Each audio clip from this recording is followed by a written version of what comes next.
মাথাখানা আগে তুলে দিলেন, আব্বা আপনি চিন্তা করবেন না, আমি যতদিন বেঁচে থাকব আমার এই ভাতিজার দেখভালের দায়িত্ব আমি নিব।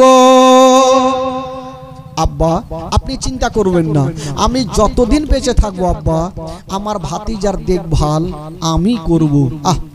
আব্দুল মুত্তালিব বলছেন, বেটা তবে একটা কথা মনে রাখিও, ওরে বেটা আবু তালেব, আমার এ পোতার মা নাই বাবা নাই, তুমি একটা কথা মনে রাখিও, তোমার বাড়িতে যদি কোনোদিন খাবার তৈরি করবে তোমার ছেলের মুখে পরে দিও, আগে ইয়াতিমের মুখে দিও।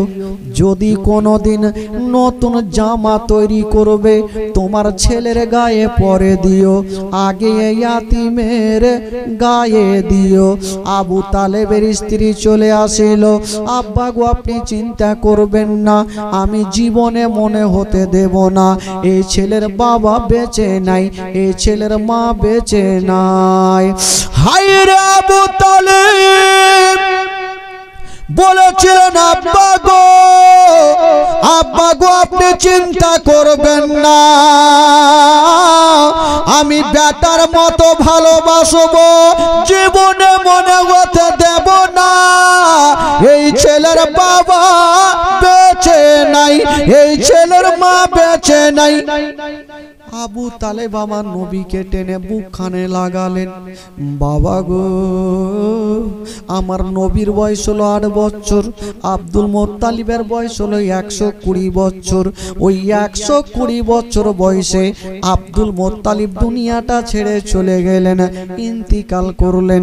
সকলে পড়ুন, ইন্না লিল্লাহি ওয়া ইন্না ইলাইহি রাজিউন। আব্দুল মুত্তালিব ইন্তিকাল করলেন, আমার নবীর বয়স হলো 8 বছর। বলুন বাবা এখন আমার নবী কার কাছে থাকলেন? আমার নবী কার কাছে থাকলেন ভাই? জোরে বলুন কার কাছে? আবু তালেব। আবু তালেবটা নবীর কে? চাচা। চাচার কাছে আমার নবী থাকতে লাগলেন। দিন যাই সময় কাটে, দিন যাই সময় কাটে, এই করতে করতে আমার নবীর বয়স হয়ে গেল 12 বছর। জোরে বলুন সুবহানাল্লাহ। কয় বছর হইল? 12 বছর। তো 12 বছর বয়স, একটাই কথা বলি ভাই, আমার নবী যার কাছে থাকবে তার লাভ হবে না লস হবে গো? জোরে বলুন লাভ না লস? লস কখনোই হবে না। একবার মক্কা নগরে পানি হয় না, পানির জন্য গরু ছাগল মারা যায়, নদী নালা শুকিয়ে যায়, ঘর বাড়ি ডুবে যায়। তো কিছু লোকজন চিন্তা করলো চল আমরা মন্দিরে গিয়ে একটু আরাধনা করি। তো মন্দিরে যাচ্ছেন, একটা লোক বলছে এই কোথায় যাবেন? বলে মন্দিরে। বলে খবরদার না, যদি তোমরা পানি চাও তবে একজনের দুয়াতে পানি হইবে। সেটা কে? বলে সেটা হলো আব্দুল মুত্তালিবের বেটা আবু তালেব যদি দোয়া করো তবে পানি হবে। এরা লোকজন ভাবলো আবু তালেবের দোয়াতে পানি হবে, তাহলে চলো আবু তালেবের কাছে। কয়েকটা লোক দল বেঁধে আবু তালেবের কাছে হাজির হইল। বলছেন ও হুজুর গো, আমরা বড় আশা করে আপনার কাছে এসেছি, আপনি তাড়াতাড়ি চলুন। বলল কোথায়?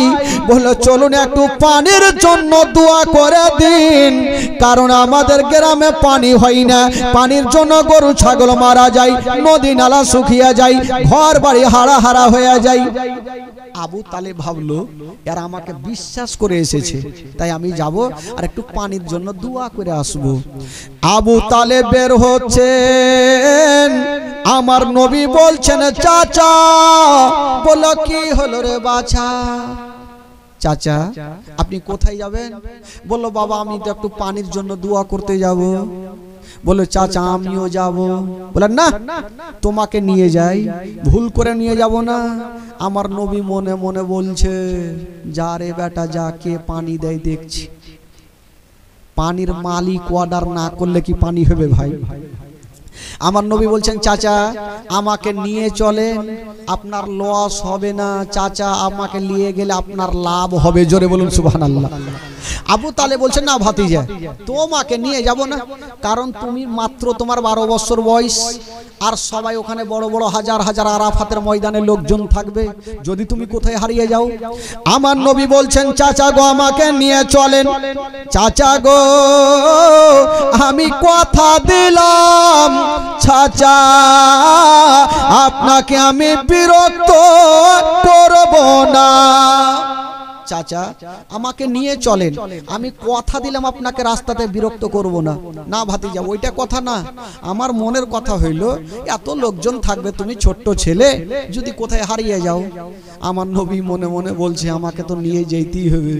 আমার নবী বলছেন চাচা গো আমি হারাবো না। কেমন করে হারাবে না? বলছেন চাচা গো আমাকে নিয়ে চলেন, কাবা ঘরে হিলানা লাগায়া আমাকে বসিয়া দিবেন, আর আপনি বিশাল বড় জামাতে দোয়া করবেন।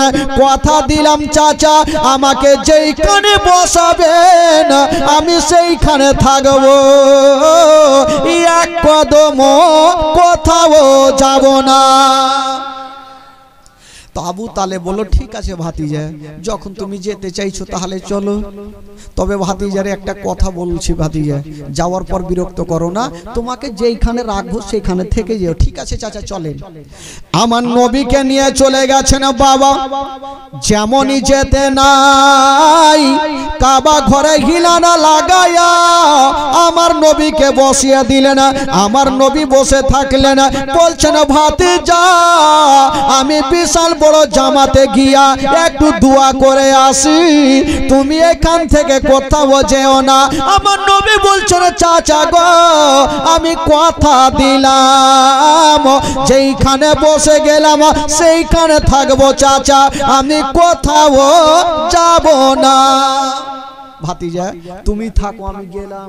আমার নবী মনে মনে বলছে যা রে বেটা যা, কেমন পানি হয় আমিও দেখছি। আবু তালেব চলে গেছে ভাই, হাজার হাজার লোকজন আরাফাতের ময়দানে দোয়া শুরু করেছে। 1 ঘন্টা হয়ে গেল, 2 ঘন্টা হয়ে গেল, আকাশ নীল হয়ে আছে, পানি কুণ্ঠে থেকে হবে। 1 ঘন্টা হয়ে গেল, 2 ঘন্টা হয়ে গেল, বাবা গো আকাশ নীল হয়ে আছে, পানি কোথায় থেকে হবে? কোনো মতে পানি হয় না, আকাশ থেকে পানি হয় না, আর আবু তালেবের চোখ দিয়া পানি বন্ধ হয় না। আবু তালেব টেনশনে পড়ে গেছে, আজকে যদি আমার দুয়াতে পানি না হয় তাহলে তো মান সম্মান চলে যাবে, যেহেতু আমাকে তারা বিশ্বাস করে গেছে, কি করব? আবু তালেব 1 ঘন্টা হয়ে গেল, 2 ঘন্টা হয়ে গেল, যখন পানি হয় না পিছনে যারা যারা ছিল তারা হুড়াহুড়ি চালু করেছে। ওই ওকে হুড়া মারছে, ওই ওকে হুড়া মারছে, চল বাড়িতে গিয়ে ঘুমাবো। আবু তালেবের দুয়াও কাজ হইল না, আবু তালেবের দুয়াও চলবে না, বাড়ি চল। আনাগুনা শুরু করেছে ভাই। দেখবেন যখন কোন ইমাম সাহেব পিছনে কি বলে, ইমাম সাহেব যখন লম্বা সূরা লাগাইবে তো কিছু কিছু বাচ্চাদেরকে দেখবে পিছনে আনাগুনা শুরু করবে যে কি যে জুড়েছে রে ভাই, কখন শেষ করবে তো যাব। কারণ আমাদের মধ্যে গেল আর 5 রিকাত নামাজ 2 মিনিটের মধ্যে ঠাকা ঠাক মারলো আর উঠলো, এরকমই হয়। আর দেখবেন 100টার লোকের মধ্যে মিনিমাম 90টা লোক সূরা জানে না, জানে না। কিন্তু দেখবেন মসজিদে গিয়ে দেখেন যে লোকটা জীবনে সূরাও জানে না, ওর পাশে শুধু সুন্নাত নামাজের জন্য দাঁড়িয়ে যাবেন, দেখবেন ওর মুখখানা কিন্তু বন্ধও থাকে না। কি কহে, কি যে কহে আল্লাহই জানে। কার কথা বলবো? আমার নিজের চাচা, ও জীবনে মাদ্রাসা কাকে বলে চিনেই না। হঠাৎ করে একদিন শুক্রবারের দিন চলে গেছি, ও জানেই না, কিছুই জানে না। মাদ্রাসা যখন চলে গেছি ভাই নামাজ পড়তে, সুন্নাত নামাজ পাশে দাঁড়িয়েছে, ওর মুখ চলছে একদম, মানে দিল থেকে তো না, শুধু ঠোঁটটা বাজাইছে যাতে লোকজন বুঝতে পারে ইয়ে কিছু কহিছে। ওরই মন জানে, আল্লাহ জানে কি বলছে না বলছে। কি আর বলবে, ধান কাটলাম, এটা করলাম, ওইটা করলাম, ওখানে গেলাম, অমুক করলাম, ধুমুক করলাম, আল্লাহু আকবার। এটা ছাড়া আরও কি উপায় আছে ভাই? যদি না জানেন, ইমাম সাহেব রেখেছেন এত যোগ্য বিজ্ঞ উলমা, ওনার কাছে এসব টাকা শিখতে হবে। ইলম শিক্ষা করা প্রত্যেক নর নারীর জন্য ফরজ করা হয়েছে। আপনি জানেন না, ইমাম সাহেবকে এসে জিজ্ঞাসা করেন। ভাই শুধু 10,000 20,000 টাকা দিয়ে বক্তা নিয়ে চলে আসলেন, বক্তা দুদিন বলল আর 20,000 টাকা গয়না নিয়ে চলে গেল, আপনি আমলই করলেন না, বেকার হয়ে গেল। তো যে ইমাম আপনাদের 24 ঘন্টা আপনার পিছনে, উনার পিছনে আপনারা নামাজ পড়ছেন, তো ইমামের কথা যদি একটা শুনেলেন আপনার বেড়া পার হয়ে যাবে। জোরে বলুন সুবহানাল্লাহ। বেরাদার বন্ধুগণ, তবে একটা কথা বলবো ভাই, ইমাম সাহেবকে কেউ অমান্য করবেন না, কেউ ধিক্কার দিয়ে কথাও বলবেন না।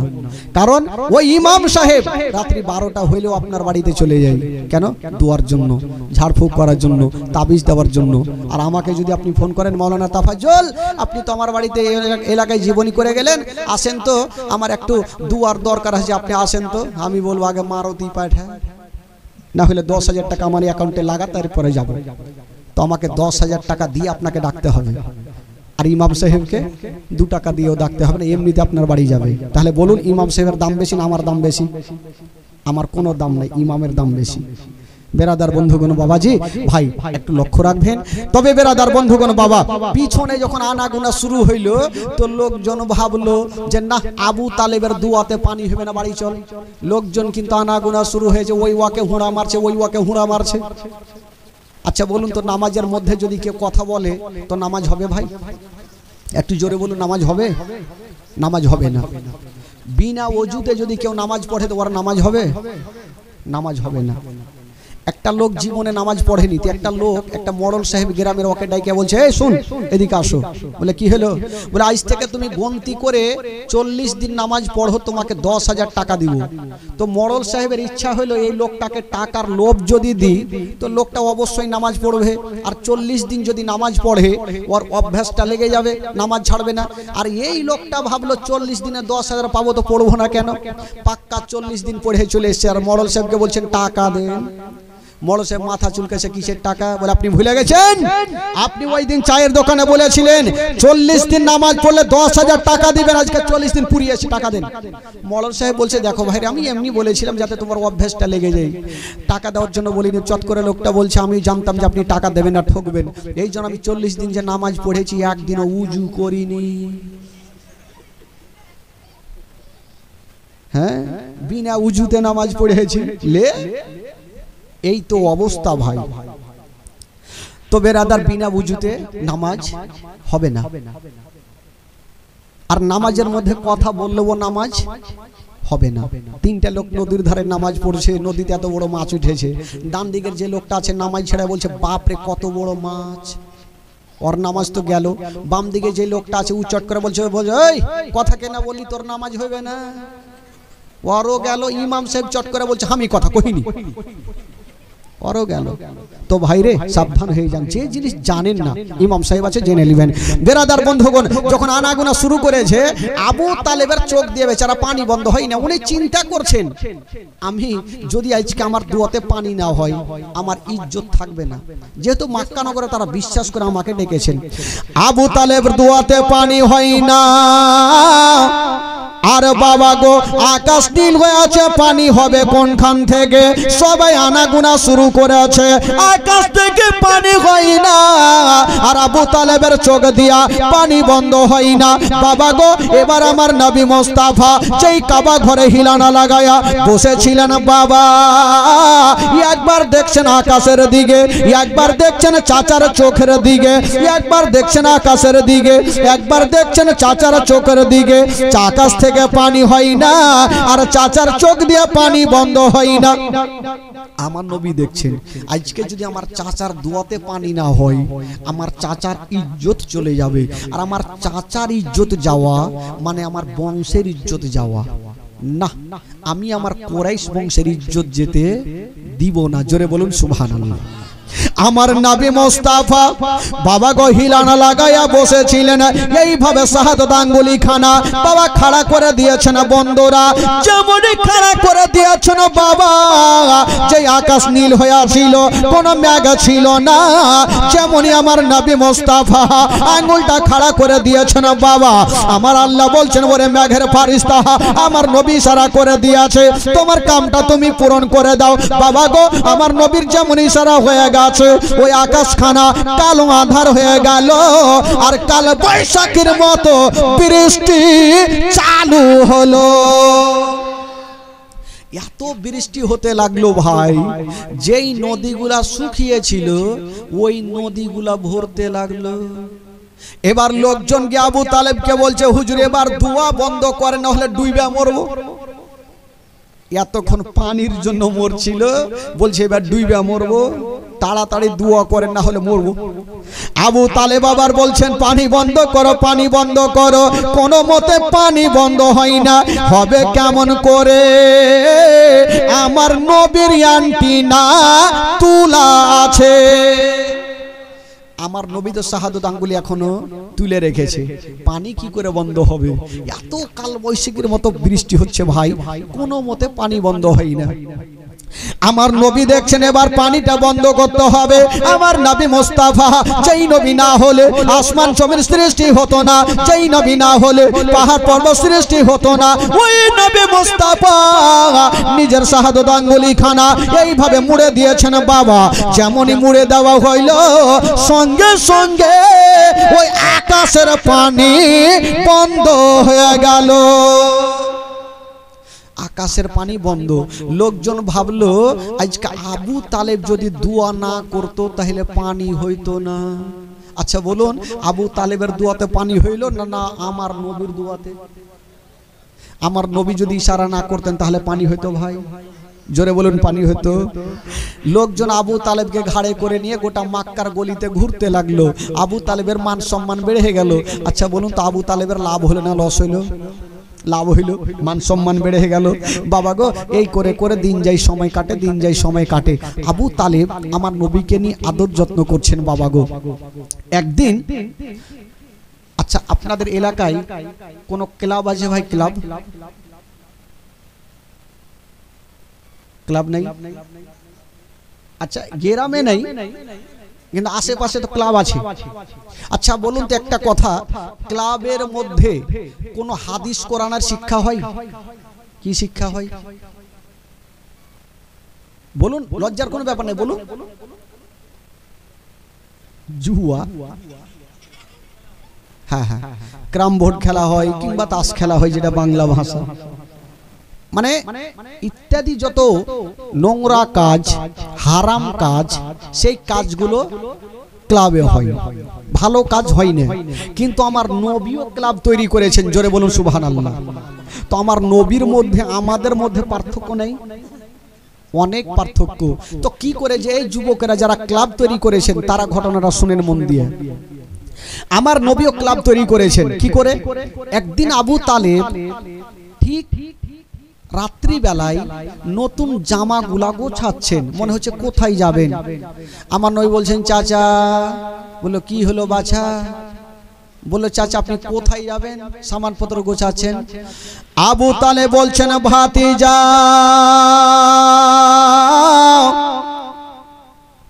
একটু দূরে একটা ওয়াকাজের পুরনো মেলা বসে, আমরা প্রত্যেক বছর যাই, এবারও আমরা মেলা যাব। চাচা আপনারা মেলা যাবেন? বলে হ্যাঁ ভাতিজা। তো আবু তালেব আমার নবীকে জিজ্ঞাসা করছেন, ভাতিজা আচ্ছা তুমি বলো, তুমি কি মেলা যাবে নাকি? আমার নবী উত্তর করছেন না। আবার বলছেন ভাতিজা বলো, তুমি কি মেলা যাবে নাকি? আমার নবী উত্তর করছেন না। তো আবু তালেব ভাবছেন যে ভাতিজা হয়তো বলতে চাচাকে শরম করছে। ভাতিজা রে, এক কাজ করো, তুমিও তোমার সামানপত্র নিয়ে নাও, তোমাকেও মেলা নিয়ে যাব। দেখেন আমার নবী মেলার কি করে মেলাটাকে বন্ধ করে। তবে ভাতিজা তোমাকে নিয়ে যাব, একটা শর্ত আছে। কি শর্ত? বলছেন ভাতিজা তোমাকে মেলা নিয়ে যাব, কিছু খেলনাগুলা দিয়ে দেব, তুমি বাড়ি চলে আসবে, আমরা পরে বাড়ি আসবো। ভাতিজা তোমাকে নিয়ে যাব, তবে কিছু খেলনাগুলা দিয়ে দেবো, তুমি চলে আসবা, আমরা পরে আসবো। ঠিক আছে চাচা, যেটা হুকুম, চলুন তাহলে। আমার নবীকে নিয়ে মেলা চলে গেছেন বাবা, অক্কাজের মেলা, হাজার হাজার লোকজন মেলার মধ্যে আছেন বাবা। আবু তালেব আমার নবীকে কিছু খেলনাগুলা কিনে দিলেন, ভাতিজা এই খেলনাগুলা নিয়ে তুমি বাড়ি যাও, আর আমরা পরে বাড়ি আসবো। কয়েকদিনের মেলা, পুরনো মেলা চলছে। আবু তালেবের কথা শুনে আমার নবী বলছেন, চাচা গো ঠিক আছে, আমি চললাম চাচা, আপনারা মেলাতে থাকেন, আমি রাস্তা ধরলাম। আমার নবী যেমনই মেলা থেকে বেরিয়েছে গো, সামনের দিক থেকে দেখছেন বাবা একটা 70 বছরের বৃদ্ধ লোক দৌড়াচ্ছে আর চলে আসছে। 70 বছরের বৃদ্ধ লোক দৌড়াচ্ছে আর চলে আসছে। আমার নবী বলছেন, চাচা একটু দাঁড়ান। লোকটা দাঁড়িয়ে গেছে, একদম হাঁপাচ্ছে। আমার নবী বলছেন, চাচা আপনি এত এমার্জেন্সি কোথায় যাবেন?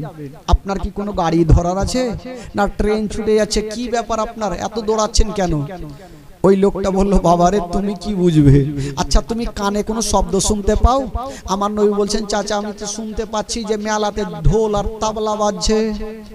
ওই বৃদ্ধ লোকটা বলছেন, বাবা একটা কথা শোনো, ওই যে ঢোল বাজে ওই দলের মধ্যে কত সুন্দরী সুন্দরী মেয়েগুলা নাচ করে, যে যেমন টাকা দিবে তেমন তাকে রূপ দেখাবে। আমিও টাকা নিয়ে যাচ্ছি, আমি টাকা দিব আর ভালো ভালো নাচ দেখে নিব। বাবা যে যেমন টাকা দিবেন তেমন রূপ দেখাবে। আমার নবী বলছেন, চাচা গো আপনাকে একটা কথা বলবো। বলো বাবা কি বলবে? বলছেন, চাচা গো ওই দলের মধ্যে যদি আপনার একটা নিজের বেটি থাকতো, তবে আপনি কি নাচ দেখিতেন? ওই লোকটা মাথায় হাত দিয়েছে। এত দামি কথা তো কেউ বলেনি কোনোদিন। বাবা তুমি কে? আমার নবী বলছেন, চাচা গো ওই মেলাটা কি বন্ধ করা যাবে না? তো আবু কি বলে, ওই লোকটা বলছে, বাবা রে মেলা বন্ধর কথা বলছো? বলছে, বাবা রে তবে একটা কথা শুনে নাও, এখন গিয়ে যদি বলি মেলা বন্ধ করো, তবে মেলার কমিটিরা আমাকে বন্ধ করে দিবে, আমাকে উঠিয়ে দিবে দুনিয়া থেকে। ভুল করে বোঝাবে না, যেটা মেলার কমিটিরা অনেক শক্ত। তো আমার নবী বলছেন, চাচা গো আপনি আমার সাথ দিবেন তো?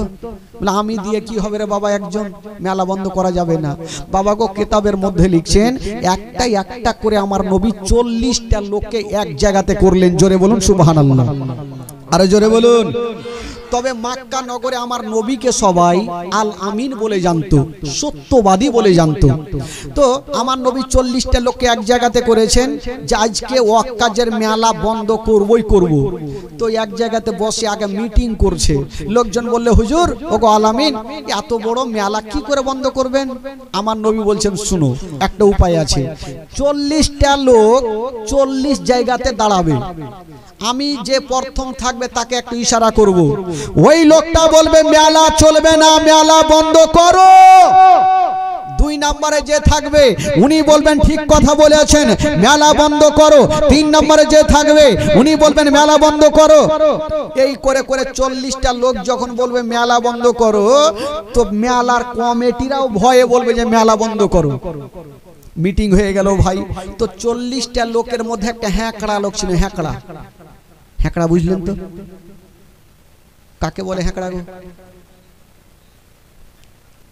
মোটা বুদ্ধে, হ্যাঁ মোটা বুদ্ধে যাকে বলে হ্যাঁকড়া। ওকে বলেন পানি নিয়ে, তো ও আগুন নিয়ে চলে আসবে। মানে হ্যাঁকড়া যাকে বলে, হুন্ঠা যাকে বলে। ওই হ্যাঁকড়া বলছে, হুজুর আমাকে 1 নম্বরে রাখবেন। বলে কেন রে? বলে ইয়াদের কথা কেউ শুনবে না আর আমার বেরেন না তার কেটে যাবে। আমি এমন জোরে বলবো সবারই ডায়রিয়া নামিয়ে দিব, সব মেলা থেকে ভাগবে। তো লোকজন বললো হুজুরে পাগলাকে নিয়ে যায় না, হ্যাঁকড়াকে নিয়ে গেলে মেলাতে হয়তো ধরা পড়ে যাবো। তো আমার নবী বলছে যে পাগলাকে বলছে শোন মেলাতে যাবি ঠিক, তবে তোকে 23 নম্বরে রাখবো। এই পাগলা বলছে হুজুর আমি পাগলা হয়ে যাব, 23 নম্বরে রাখবেন, আমার বেরেনে তার যদি কেটে যেতে হবে কি হবে? বলেন না আমি ইশারা না করা পর্যন্ত তুই মুখ খুলবি না। বলে হুজুর দয়া করে একটু তাড়াতাড়ি বলিয়েন আমাকে, না হলে আমি পাগলা হয়ে যাব। ঠিক আছে চল। 40টা লোক হেঁটে যাচ্ছেন, তো পাগলা একটু দূর গিয়েছেন, বলে ওই দাঁড়িয়ে যাও। লোকজন কি হয়ে গেল? লোকজন ভাবছে কি হলো রে পাগলা, ই কুইদে একটা আমের গাছে চড়ে নিলে। লোকজন বলছে হুজুর দেখছেন ইয়ার এখনিকে পাগলামু চালু হয়ে গেল, মেলাতে গেলে কি না কি হবে। বলে দেখি না কি নিয়ে আসছে। কিছুক্ষণ পরে একখানা মোটা লাদনা হাতে নিয়ে এসছে। বলছে হারে তুই লাদনা কি করবি? বলে হুজুর গিয়ে বলবো মেলা বন্ধ করে, যদি না শুনে তো পাছাতে লাদনা পড়বে, তাহলে শুনবে। এইদিকে ফের বুদ্ধি ভালো। ঠিক আছে চল। চলে গেছে ভাই। মেলাতে 40টা লোক 40 জায়গাতে দাঁড়িয়েছে। আমার নবী একটা লোককে ইশারা করলেন, উনি বলছেন মেলা চলবে না, মেলা বন্ধ করো। 2 নম্বরে যে আছেন উনি বলছেন মেলা বন্ধ করো। 3 নম্বরে যে আছেন উনি বলছেন মেলা বন্ধ করো। তো মেলাতে ঢোল আর তাবলা হাজার হাজার লোক, কে কার কথা শুনবে? কেউ কাউরি কথা শুনে না। আর পাগলা টেরা চোখে দেখছে আমার টাইম কখন আসবে। আমার নবী বলছে একটু দাঁড়া। বলে হুজুর তাড়াতাড়ি বলেন আমি পাগলা হয়ে যাব। আমার নবী বলছে তোরও টাইম আসবে, একটু দাঁড়া একটু দাঁড়া।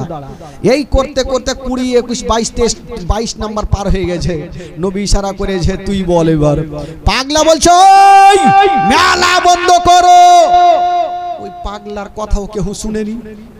ঘাড়ে ছিল লাদনা, লিয়া ছুটেছে যারা ঢোল বাজাইছিল, যাইয়া পাছাতে টাইনা 2টা লাদনা।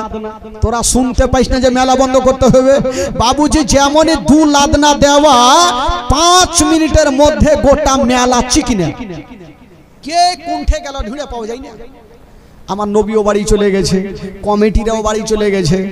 এবার মেলার কমিটির একটা গাছের তলাতে বসে বসে আলোচনা করছে, হারে আমাদের এত পুরোনো মেলা কে ভাঙলো, আমরা চোরকে ধরতে পারলাম না। আলোচনা চলছে আর ওই রাস্তা দিয়ে হ্যাঁকড়া হাইটে চলে যাইছে। হ্যাঁকড়া বলছে ওই তোমরা বৈশা কি করছো? বলে বলিও না তো ভাই, আমাদের মেলাকে ভেঙে দিয়েছে, মন মেজাজ ভালো নেই। হ্যাঁকড়া বলছে তোদের ভাগ্য ভালো, মেলা ভেঙেছে তোদের কোমর ভাঙিনি। ই ধরা পড়ে গেল লাগছে। বলছে আচ্ছা মেলাতে কি তুমি ছিলে নাকি? বলে ছিলা, যার কাছে লাদনা ছিল ওইটা আমি। ধরা পড়ে গেল ভাই। আচ্ছা বলো তো তোমাদের মালিক কে ছিল? আমার নবীর নামখানা নিয়ে ফেললেন, যে আলামিন যাকে বলি সেই ছিল। এবার মেলার কয়েকজন কমিটি গিয়া আবু তালেবের সামনে দাঁড়িয়ে গেছেন। ওগো আব্দুল মুত্তালিবের বেটা আবু তালেব, আপনি তো পরের বিচার করেছেন, এবার নিজের বাড়ির বিচারটা করুন। বলল কি হয়েছে? বলছেন আপনার ভাতিজা আমাদের পুরনো মেলাকে ভেঙে দিয়েছে, আর আমরা বিচার চাই। আবু তালেব বলছেন ঠিক আছে যাও, তোমরা বিচার চেয়েছো, আর বিচার আমি অবশ্যই করে দেব, আর বিচার আমি নিশ্চয়ই করে দেব। লোকজন চলে গেল আর আবু তালেব আমার নবীকে ডেকে পাঠালো। আমার নবী চলে এসেছেন বাবা। তবে আবু তালেবের স্ত্রী মনে মনে ভাবছে জানি না আমার স্বামী যদি আমার ভাতিজাকে গালি দেয় আমার ভাতিজার দিলখানা ফাটবে, আমার বাপ যদি হইতো তবে আমাকে গালি দিত না। হাইরে চাচিমা পার্শ্বে দাঁড়িয়ে দাঁড়িয়ে শুধু ঝরঝর করে চিন্তা করছেন, আল্লাহ গো জানি না আমার স্বামী যদি গালি দেয় আমি মা হইয়া আমার ভাতিজার মাথায় হাত বুলিয়ে দিব, আমি সান্ত্বনা দিব, আমার ভাতিজা যেন কোনো কষ্ট না পাই। আবু তালেবের সামনে আমার নবী বসে আছেন, বলছেন ভাতিজা আচ্ছা বলো তুমি কি মেলা ভেঙেছো? আমার নবী উত্তর করছেন না, বলছেন ভাতিজা বলো তুমি কি মেলা ভেঙেছো? আমার নবী উত্তর করছেন না। আমার নবী উত্তর করে না। তো আবু তালেব উঠে গেলেন আর আমার নবীর মাথাটা ধরে এইভাবে উঠিয়েছেন আর বলছেন, ভাতিজা আমার দিকে দেখে বলো তুমি কি মেলা ভেঙেছো? আমার নবী ইশারা করলেন, চাচা গো আপনি যা শুনেছেন সত্য কথা, আমি মেলা ভেঙেছি। বাবা গো, চাচি আম্মা পাশে দাঁড়িয়ে ছিল, জানি না আমার স্বামী যদি গালি দেয় আমি মা হয়ে মহলম লাগিয়ে দেব, সান্ত্বনা দিয়ে দেব। আবু তালেব বললেন, ভাতিজা তুমি কি মেলা ভেঙেছো? আমার নবী বললেন, চাচা গো হ্যাঁ আমি মেলা ভেঙেছি। এই কথা বলতে নাই আবু তালেব বলছেন, ভাতিজা আমি বুঝে গেছি, আমি জানি তুমি কোনো অন্যায় করবে না, তুমি যা করবে ভালো করবে। ভাতিজা যাও যাও, আমি তোমার চাচা, তোমাকে একটা পাওয়ার দিয়ে দিলাম, যদি মক্কা নগরে কেউ তোমার দিকে খারাপ নজরে দেখে আমি তোমার চাচা তার দুটা চোখ তুলে দিব। জোরে বলুন। আমার নবীকে আরো পাওয়ার দিলেন বাবা, যে আমরা কুরাইশ বংশের ছেলে, ভাতিজা যদি কেউ তোমার দিকে দুই চোখ তুলে দেখে আমি তোমার চাচা তার দুটা চোখ তুলে দিব। চাচিমা সান্ত্বনা পেয়ে আমার নবীকে বুকে লাগিয়েছেন। আহারে ভাবলাম আমার স্বামী আমার ভাতিজাকে গালি দিবে, আমার ভাতিজাকে আরো সাহস দিয়েছেন বাবা। এই করে করে আমার নবী থাকতে থাকতে দিন যায়, সময় কাটে। এই করতে করতে আমার নবীর বয়স 12, 13, 14, এই করে করে আমার নবীর বয়স হয়ে গেল 15 বছর। জোরে বলুন সুবহানাল্লাহ। কয় বছর হইল? 15 বছর হইল। বাবা গো, রাত্রি প্রায় 11টা পার হয়ে গেছে, 11টা 5, আরো সামনে 2টি রাত। বেরাদার বন্ধুগণ, বাবাজি ভাই, আমার মা বোনেরা গো, আজকে তৃতীয় রাত জীবনী আপনারা অনেক দান করেছেন, তবে আর সামনে 2টি রাত আপনারা অবশ্যই বেশি বেশি দান নিয়ে আসার চেষ্টা করবেন। হায়াত বাকি, মুলাকাত বাকি। সকলে দাঁড়িয়ে যান আর সালাত ও সালাম পড়ুন। ইয়া নবী সালাম, ইয়া রাসূল সালাম, ইয়া হাবিব সালাম আলাইকা সালাওয়াতুল্লাহ, ইয়া রাসূলুল্লাহ,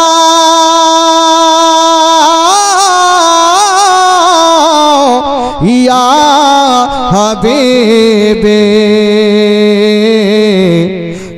নবী।